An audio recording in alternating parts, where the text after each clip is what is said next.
Hello students and all the viewers, उम्मीद है कि आप सब खैरियत से होंगे। जी तो स्टूडेंट्स, आज के इस शॉर्ट वीडियो लेक्चर में हम डिस्कस करने वाले हैं 3x3 मैट्रिक्स का एडजॉइंट हम किस तरीके से फाइंड कर सकते हैं शॉर्ट ट्रिक के थ्रू।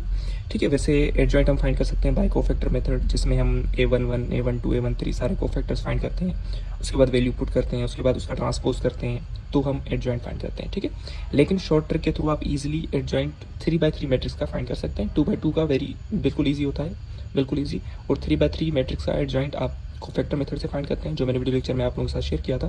ठीक है, लेकिन आज के शॉर्ट वीडियो लेक्चर में हम जस्ट ट्रिक को डिस्कस करेंगे। ओके, तो बेटा देखें, जैसे आपको कोई भी मैट्रिक्स आपको गिवन हो, ठीक है, उसका आपको एडजॉइंट फाइंड करना है, तो सबसे पहले देखें, जिस तरीके से मैं आपको समझाने की कोशिश कर रहा हूँ उस तरीके से आप इसको समझने की कोशिश करें। ठीक है, अब देखें एडजॉइंट इस मैट्रिक्स का हमें क्या करना है, एडजॉइंट फाइंड करना है। तो सबसे पहले देखें, पहले आप इस नंबर को पकड़ेंगे 3 को। अब देखिए मैं लिख के से रहा हूँ, आप इस 3 को पकड़ेंगे 3103। क्या बोला मैंने, 3103, तो आप लिखेंगे 3103।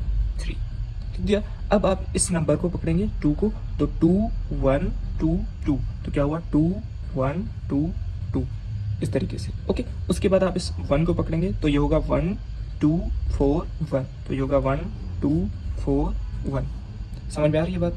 ठीक है, क्या मैंने बोला, 3103, 3103, 2122, 2122, उसके बाद 1241। ठीक है, तो इस तरीके से आप 1241 लिखेंगे। उसके बाद आप सिंपल क्या करें, इसका ये जो पहली रो है, इस पहली रो को आप दोबारा रिपीट करके लिखें 3103।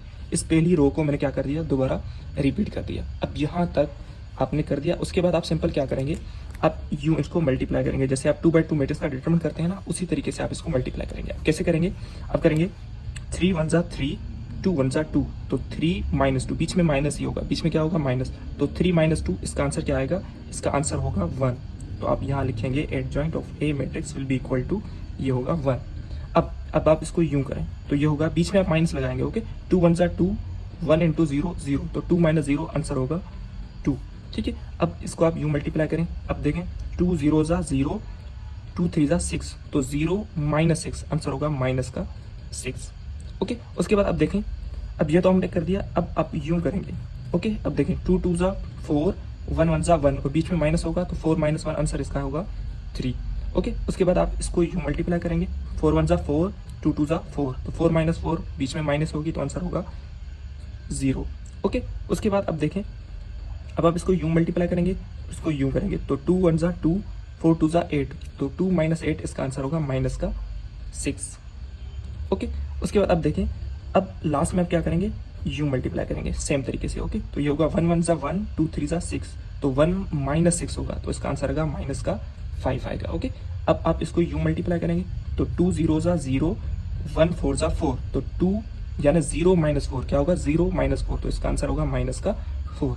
अब लास्ट में आप इसको यूं मल्टीप्लाई करें, तो 3 4 12, 0 1 0, तो 12 - 0 इसका आंसर होगा 12। ठीक है, तो इस तरीके से आप मैट्रिक्स का एडजॉइंट फाइंड कर सकते हैं। अब ये आपको पहली बार में थोड़ा सा मुश्किल लगेगा, लेकिन जैसे आप इसके कुछ एग्जांपल्स करेंगे तो ये बिल्कुल इजी ट्रिक है। जिस तरीके से ये मैंने लिखा है उस तरीके से आप इसे लिखेंगे, देन आप इस तरीके से ऐसे सॉल्व करेंगे, तो ये इसका हो जाएगा एडजॉइंट। ठीक है, तो इस तरीके से आप किसी भी मैट्रिक्स का एडजॉइंट फाइंड कर सकते हैं। सपोज मैं आपको एक एग्जाम्पल दे रहा हूँ, इसका आप फाइंड करें एडजॉइंट क्या होगा। ओके, इसका आप एडजॉइंट फाइंड करें, उसका आंसर आप मुझे बताइएगा कि इसका एडजॉइंट क्या आना चाहिए। ठीक है स्टूडेंट्स, थैंक यू।